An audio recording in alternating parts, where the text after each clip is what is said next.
அனைவருக்கும் வணக்கம். விஐடி சென்னை வழங்கும் வாழ்வியல் வழிகாட்டி தொடரில் இன்று திருப்பு முனை, டேர்னிங் பாயிண்ட். நண்பர்களே, உலகமே வியக்கும் தலைவர்கள், சாதனையாளர்கள் இவர்களது வாழ்வில் நடந்த திருப்பு முனை நிகழ்வுகளை கோடிட்டு காட்டுவது இந்த தலைப்பிலான பதிவின் நோக்கம். சரி, நிகழ்வுக்கு வருவோம்.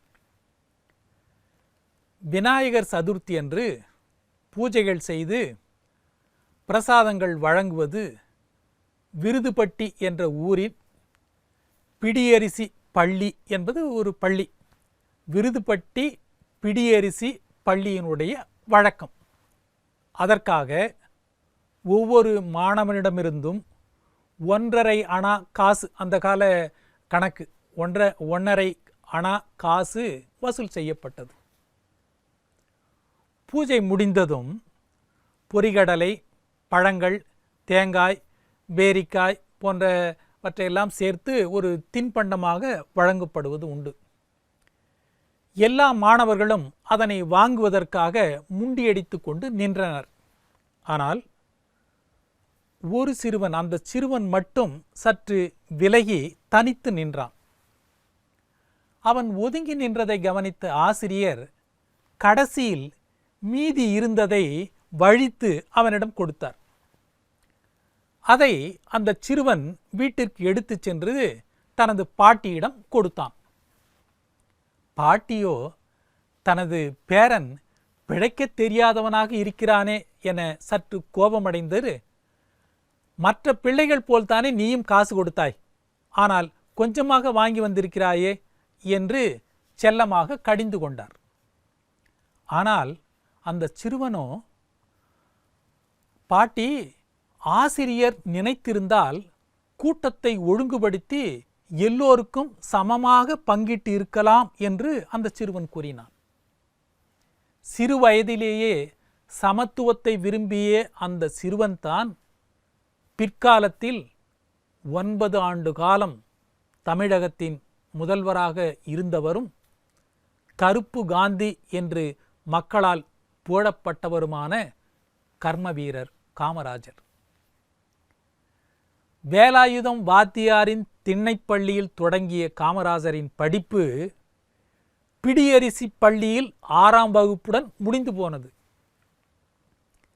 தேங்காய் மண்டி வைத்து தனது குடும்பத்தை காப்பாற்றி வந்த அவரது அப்பா இறந்து போன பிறகு குடும்ப பொறுப்புகள் காமராஜரை அழுத்த ஆரம்பித்ததுதான் பாதியிலேயே அவரது பள்ளி வாழ்க்கை முடிந்து போக முக்கியமான காரணமாக இருந்தது.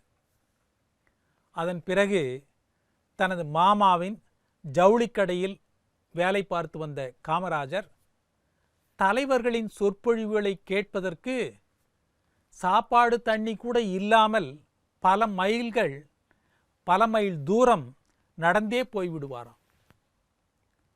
ஆங்கிலேயர்களின் அடக்குமுறையினால் அடிமைப்பட்டு கிடந்த சமயம் அது.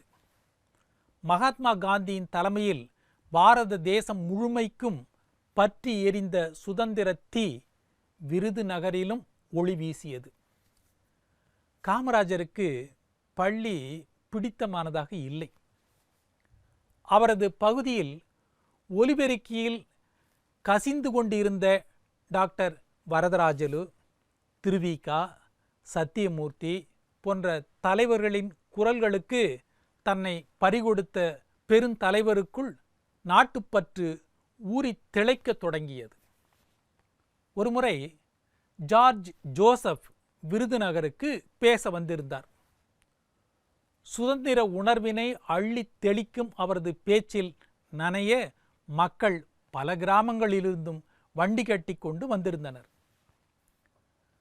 ஒரு கேஸ் லைட் வெளிச்சத்திற்காக வைத்துக் கொண்டிருக்கும் ஒரு கேஸ் லைட் வெளிச்சம் பரப்ப குளிர்ந்த இருட்டிலும் அவரது பேச்சு இந்திய விடுதலைக்கான விடியலை தேடிய ஒரு தணலாய் கொதித்தெழுந்தது.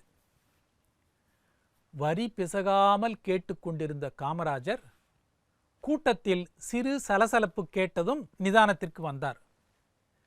கேஸ் லைட் வெளிச்சம் மங்கி அணைய ஆயத்தமாகி கொண்டிருந்தது.